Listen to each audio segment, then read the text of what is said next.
Indonesia kini berdepan dengan krisis pemberhentian pekerja semakin membimbangkan dengan lebih 60,000 orang kehilangan pekerjaan dalam tempoh hanya 2 bulan pertama tahun ini.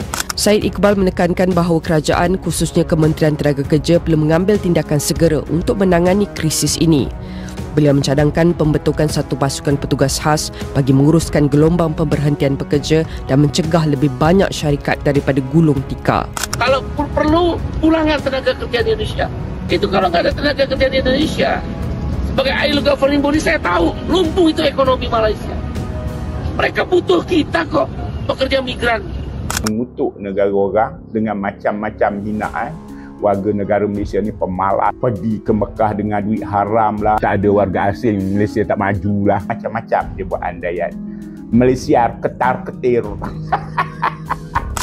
Minta Indonesia panggil kembali seluruh pekerja Indonesia yang ada di Malaysia kurang lebih 1.5 hingga ke 2 juta tu.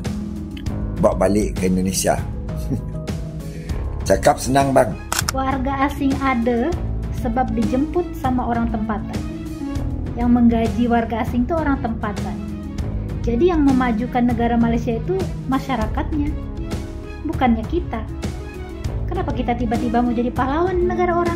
Tapi kalau betul lah warga asing yang mengembangkan ekonomi Malaysia ni, kenapa tak kembangkan ekonomi di negara sendiri ya? Tetap juga berpusu-pusu nak masuk ke Malaysia. Intinya banyak banget dampak negatifnya. Jadi fikir balik sebelum kalian mau curang kerja kosongan di negara asing. Jangan kalian nanti menyesal. Setiap negara ada undang-undang. Kedaulatan sesebuah negara terletak kepada undang-undang dia. So perlulah pihak yang bertanggungjawab membendung segala kemasukan pendata asing ke Malaysia. Maknanya orang Indonesia dia masuk ke Malaysia tidak mempunyai permit pekerjaan. Hukumnya jika pekerjaannya itu halal di sisi syarak, maka gajinya halal. Tetapi dia sudah melanggar satu hukum, iaitu kewajipan taat pada ulil amri. Jadi terjawablah. Walaupun gaji awak halal jadi buruh binaan, cuma berdosa kerana melanggar satu syarat yang ditetapkan oleh pemerintah. Halo, saya Ria Oktorina dan Anda sedang menyaksikan Ria News. Indonesia kini menghadapi krisis pemutusan hubungan kerja, PHK, besar-besaran, di mana dalam kurun waktu hanya 2 bulan pertama tahun ini, lebih dari 60.000 pekerja kehilangan mata pencahariannya. Gelombang PHK ini menghantam berbagai sektor industri, terutama di bidang manufaktur, tekstil, elektronik, dan otomotif. Bahkan, lebih dari 50 perusahaan telah memangkas tenaga kerja, dengan sebagian di antaranya mengalami kebangkrutan. Namun, yang menarik untuk disoroti adalah pernyataan Presiden Konfederasi Serikat Pekerja Indonesia, KSPI, Syed Iqbal, yang sebelumnya mendesak agar semua tenaga kerja Indonesia, TKI, dipulangkan dari Malaysia. Saat itu, ia menyatakan bahwa Malaysia akan mengalami kelumpuhan ekonomi tanpa tenaga kerja asal Indonesia. Namun, fakta di lapangan justru berkata lain. Alih-alih membuat Malaysia lumpuh, para TKI justru merasa beruntung bisa bekerja di Malaysia. Mereka menyadari bahwa jika dipulangkan ke Indonesia, mereka akan menghadapi kondisi ekonomi yang tidak menentu akibat krisis PHK yang semakin parah. Realitas ini menjadi tamparan bagi kita semua. Jika di Indonesia banyak pekerja yang kehilangan pekerjaan, maka di Malaysia, tenaga kerja Indonesia justru mendapatkan peluang untuk memperbaiki hidup mereka. Namun, ada satu hal yang perlu diingat. Bekerja di negara lain bukan hanya soal mencari nafkah, tetapi juga tentang menghormati aturan dan hukum yang berlaku di negara tersebut. Jangan menjadi pendatang asing tanpa izin. Pati, di Malaysia. Gunakan jalur resmi agar hak-hak pekerja tetap terlindungi. Kita patut bersyukur atas kesempatan bekerja di luar negeri, tetapi juga harus menjadi pekerja yang profesional dan mengikuti peraturan negara tempat kita mencari nafkah. Sementara itu, di dalam negeri, pemerintah harus segera mengambil langkah nyata untuk mengatasi krisis PHK yang semakin meluas. Jika tidak, bukan hanya perekonomian yang akan terguncang, tetapi juga stabilitas sosial masyarakat Indonesia. Indonesia kini berdepan dengan krisis pemberhentian pekerja semakin membimbangkan dengan lebih 60,000 orang kehilangan pekerjaan dalam tempoh hanya 2 bulan pertama tahun ini. Menurut Parti Buruh dan Konfederasi Pekerja Indonesia KSPI, lebih 50 syarikat di seluruh negara telah melaksanakan langkah pemotongan pekerja, termasuk beberapa syarikat besar dalam industri tekstil dan juga pembuatan. Presiden KSPI Syed Iqbal mendedahkan bahawa sekitar 30% daripada syarikat yang terlibat dalam pemberhentian ini telah diisytiharkan bankrupt, termasuk syarikat tekstil terkenal PT Sri Rezeki Isban Sri Tex. Katanya dalam satu sidang media yang dipetik oleh CNBC Indonesia, gelombang pemberhentian ini amat serius dan dijangka akan meningkat kepada ratusan ribu orang dalam bulan-bulan akan datang. Sektor yang paling terjejas termasuk industri tekstil, pakaian, kasut, elektronik serta otomotif. Antara syarikat yang terlibat dalam pemberhentian besar-besaran ialah PT Karya Mitra Budi Sentosa yang telah memberhentikan 10,000 pekerja serta PT Danbi International, PT New Era dan PT Yuhong Novatex masing-masing memberhentikan 2,000 pekerja. Syarikat lain seperti PT Aditek, Cakrawidyata, PT Duta Cepat Pakar Perkasa dan PT Dupantex juga melaksanakan pemotongan pekerja yang ketara dengan jumlah pekerja yang terjejas antara 500 hingga 1,500 orang. Syed Iqbal menekankan bahawa kerajaan khususnya Kementerian Tenaga Kerja perlu mengambil tindakan segera untuk menangani krisis ini. Beliau mencadangkan pembentukan satu pasukan petugas khas bagi menguruskan gelombang pemberhentian pekerja dan mencegah lebih banyak syarikat daripada gulung tikar. Katanya diharapkan gelombang pemberhentian ini dapat dikawal dan ditangani sepanjang tahun 2025 dengan campur tangan kerajaan. Situasi ini memberi kesan besar bukan sahaja kepada pekerja yang kehilangan mata pencarian, tetapi juga kepada ekonomi negara secara keseluruhan. Ramai pihak berharap agar langkah-langkah konkret dapat diambil untuk mengelakkan peningkatan kadar pengangguran yang boleh menjejaskan kestabilan sosial dan ekonomi Indonesia. Kalau perlu, pulanglah tenaga kerja di Indonesia. Itu kalau nggak ada tenaga kerja di Indonesia. Sebagai ILO governing body saya tahu, lumpuh itu ekonomi Malaysia. Mereka butuh kita kok, pekerja migran. Minta Indonesia panggil kembali seluruh pekerja Indonesia yang ada di Malaysia kurang lebih 1.5 hingga ke 2 juta tu. Bawa balik ke Indonesia. Cakap senang bang. Cakap senang. Mau tak maunya pekerja Indonesia dari Malaysia ni nak balik ke Malaysia tu kita belum tahu. Tapi saya percaya ramai yang menolak. Sebab mereka nyaman bekerja di Malaysia. Okay. Apa yang saya nak cakap di sini, sebagai seorang ketua parti, ketua parti, juru cakap, termasuk NGO yang lain, pemimpin pejuang rakyat di Indonesia, sepatutnya saudara-saudara semua berjumpa dengan kepimpinan negara anda, berbincang kembali dengan Malaysia. Bagaimana nak menambah kuota pekerja Indonesia di Malaysia supaya yang nak masuk secara ilegal, secara haram ini dapat permit dan bekerja di Malaysia. Bagaimana nak memudahkan TKI ataupun TKW memohon permit di negara anda, membuat pasport tanpa membayar bayaran yang mahal. Sepatutnya itu yang dipikirkan demi mengelakkan ini yang tadi ni. Sepatutnya itu. Kan? Dan semua tiktokers yang ada di Indonesia sepatutnya mendesak kerajaan anda, pemimpin anda supaya berbincang dengan kerajaan Malaysia. Sebagaimana kerajaan Bangladesh yang baru itu berbincang dengan Anwar Ibrahim supaya menambah kuota pekerja daripada sana.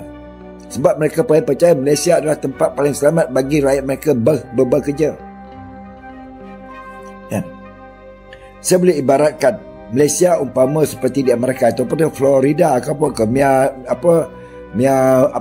Miami Beach apa ke, dan Indonesia ibarat sebagai Cuba, berhampiran.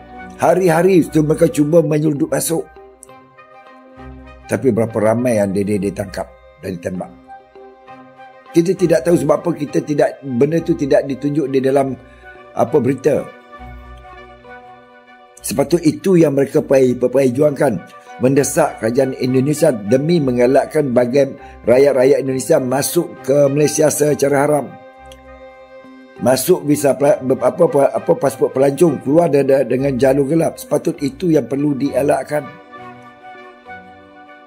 Bukan tunjuk perasaan baling telur dong. Kan? Cari jalan, bagi solusi bagi kerajaan anda supaya bagaimana untuk mengatasi perkara-perkara ini. Kan? Saya percaya ramai yang ingin cuba masuk. Sebab apabila melihat rakan-rakan mereka, saudara mereka yang bekerja di Malaysia pulang membawa keuntungan, dapat membina rumah, dapat bikin usaha di kampung, ramai tu. Sepatutnya itu. Kejadian APNM tu dah jadi sejarah. Itu undang-undang Malaysia. Begitu juga di Indonesia, seandainya yang menceroboh, mereka akan tembak kalau lari. Masuk rumah je teriak maling je dah dikeroyok orang sampai mati. Ya, ini yang harus kita fikir. Bukan tunjuk perasaan dengan emosi, membenci. Ini silap. Sepatutnya ini desak kerajaan anda supaya tambah kuota pekerja pada Indonesia bekerja di Malaysia, sebab ramai yang nak datang. Sepatutnya itu. Dan bagaimana nak membuat pemutihan secara baik kebanyakan pekerja-pekerja ilegal yang ada di Malaysia. Banyak. Kan? Banyak. Jadi itu yang harus kita fikirkan sama-sama. Kan? Saya nak bagi contoh lah. Satu ketika dulu kapal terbang Malaysia ditembak dengan peluru berpandu di Ukraine. Tidak menceroboh pun. Lalu di laluan internasional, tetapi mereka salah tembak. Tak ada pun kami nak tunjuk perasaan di kedutaan Rusia, kedutaan Ukraine, tak ada. Sebab kita serahkan kepada kerajaan Malaysia untuk menguruskan. Hampir 300 jiwa bang. Tapi kami tak pernah protes itu. Sebab kami percaya kepada kepimpinan untuk menyelesaikan. Jadi fikir baik-baik. Sebelum kita nak ungkap percakapan, kita fikir baik-baik. Ya. Saya bukan menyalahkan pihak anda, tidak. Saya pun marah atas kejadian yang berlaku baru-baru ini. Tapi benda telah menjadi sejarah. Negara Malaysia kalau tak ada warga asing, ekonominya lumpuh. Tapi orang Malaysia tak mau warga asing. Fakta daripada mana kamu petik? Kalau tak ada warga asing, ekonomi Malaysia ni lumpuh. Tapi kalau betul lah warga asing yang mengembangkan ekonomi Malaysia ni, kenapa tak kembangkan ekonomi di negara sendiri ya? Tetap juga berpusu-pusu nak masuk ke Malaysia. Kenapa? Dan rasanya rakyat Malaysia ni tak ada yang tak suka pada warga asing. Di Malaysia ni bersikap open-minded. Tak pernah menghalang warga asing yang ingin bekerja di Malaysia. Yang kami tentang hanyalah pendatang asing yang masuk ke Malaysia secara haram. Tak ada permit, tak ada pasport. Lepas tu duk claim ni. Nak tergelak dengan statement ni. Kerana warga asing, ekonomi Malaysia berkembang. Daripada mana tak tahulah dia petik data ni. Ramai je rakyat Malaysia yang berniaga secara besar-besaran sampai bina empire. Ramai saja founder-founder daripada Malaysia ni yang berjaya ke peringkat dunia. Kenapa Malaysia nak bergantung kepada warga asing pula? Ada yang tanya, Miss N, betulkah Malaysia tak akan maju tanpa warga asing?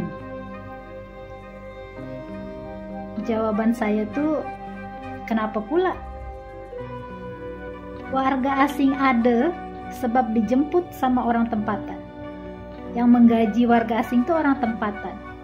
Jadi yang memajukan negara Malaysia itu masyarakatnya, bukannya kita. Kenapa kita tiba-tiba mau jadi pahlawan negara orang? Betul nggak? Walaupun di negara sendiri kerja, kalau nggak digaji nggak mau. Kalau memang kenyataannya kita nih menjadi pahlawan yang memajukan negara orang, kita pulang kerja, majukan negara sendiri, nggak usah digaji, mau? Nah, nggak mau kan? Jadi jawabannya itu masyarakat Malaysia yang memajukan negara mereka sendiri dengan berpikiran terbuka menerima siapapun bekerja tanpa pandang bulu. Enggak lu itu ada dokumen, enggak lu tuh enggak ada dokumen diterima, ya. Jadi perpaduan di orang itu yang buat negara di orang maju. Jangan kamu tiba-tiba muncul ngaku-ngaku jadi pahlawan. Malaysia itu enggak bisa maju tanpa kita orang. Lu tidurnya kemiringan, bangun udah siang ya. Nah, jangan dreaming, malu diliatin orang, Malaysia ni maju kerana tenaga kerja warga asing. Biarlah dia orang kerja dekat Malaysia, kenapa nak tangkap? Walaupun kosong, tak dinafikan warga asing ni banyak membantu bagi kemajuan sesuatu projek di Malaysia. Tapi rasanya dalam sektor tertentu sahaja, contohnya sektor perbinaan, perladanan, perkilangan, pembantu rumah tangga. Segala gerak kerja perancangan yang dibuat ditentukan oleh syarikat Malaysia. Malaysia ni ada undang-undang. Datang ke Malaysia tanpa permit, tanpa dokumen, polis tak perlu nak ambil tindakan, immigration tak perlu nak ambil tindakan. Mana boleh?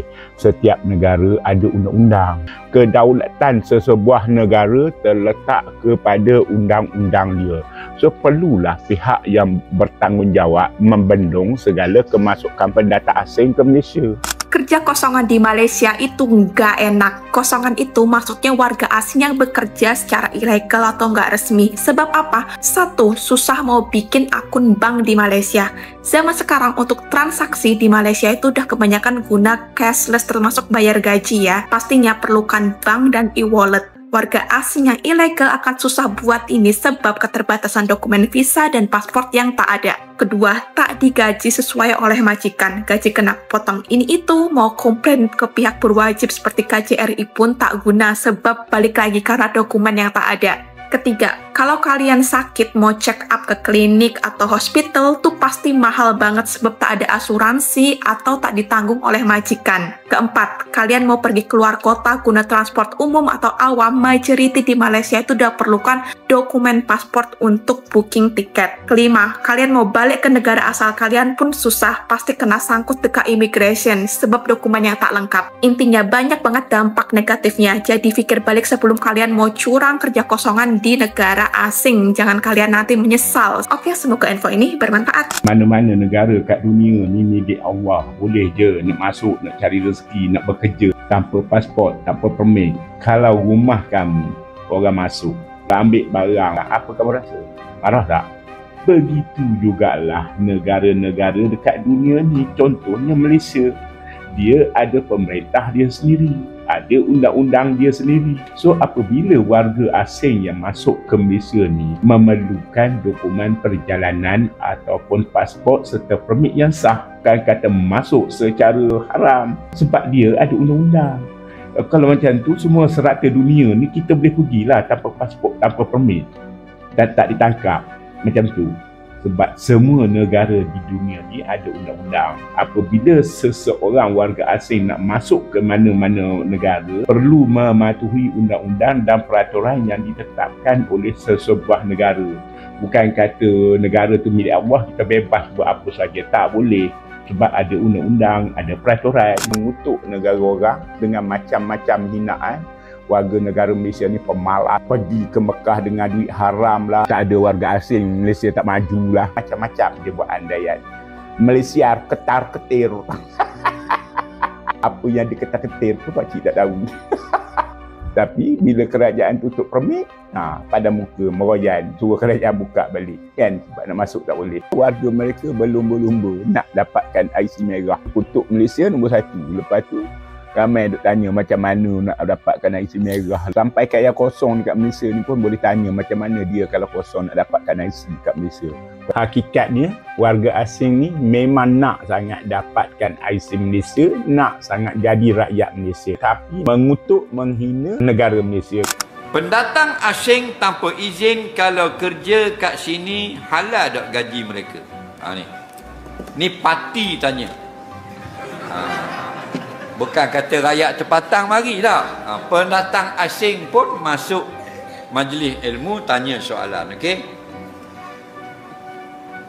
Maknanya orang Indonesia, contoh orang Bangladesh, dia masuk ke Malaysia tidak mempunyai permit pekerjaan.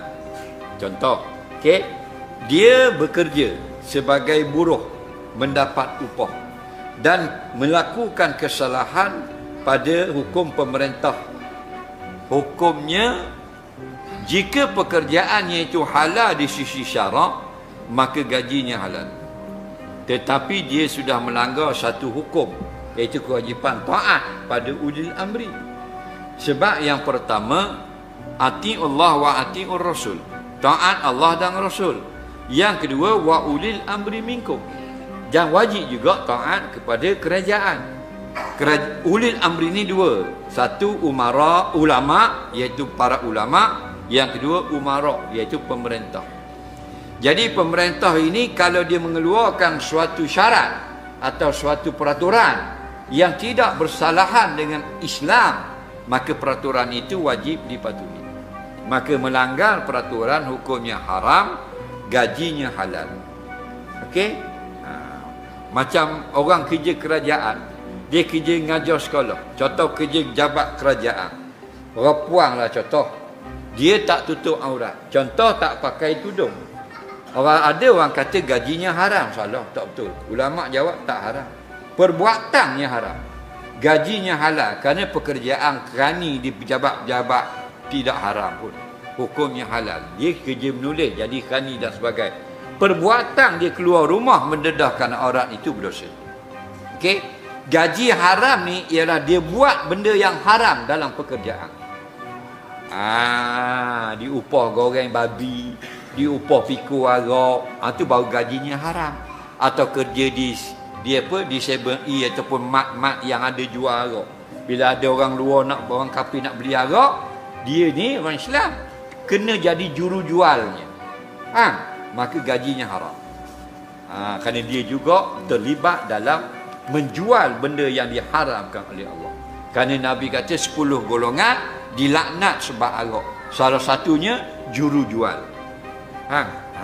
Okey. Tapi kalau dia kerja di supermarket, ada bahagian arak, ada bahagian pamper, ada bahagian makeup, ada pakaian, ada mainan. Dia jaga makeup je, dah lagi ada jual bahagian arak-arak. Gajinya halal. Hak nu hak bahagian arak, pikul, order, susung atau jual, gajinya haram. Okey? Jadi terjawablah. Walaupun awak gaji awak halal jadi buruh binaan, cuma berdosa kerana melanggar satu syarat yang ditetapkan oleh pemerintah setempat. Ria News akan terus memberikan berita terbaru dan terupdate mengenai Indonesia dan Malaysia, memberikan informasi yang akurat dan relevan bagi Anda. Jangan lewatkan perkembangan terkini yang akan kami hadirkan setiap saat.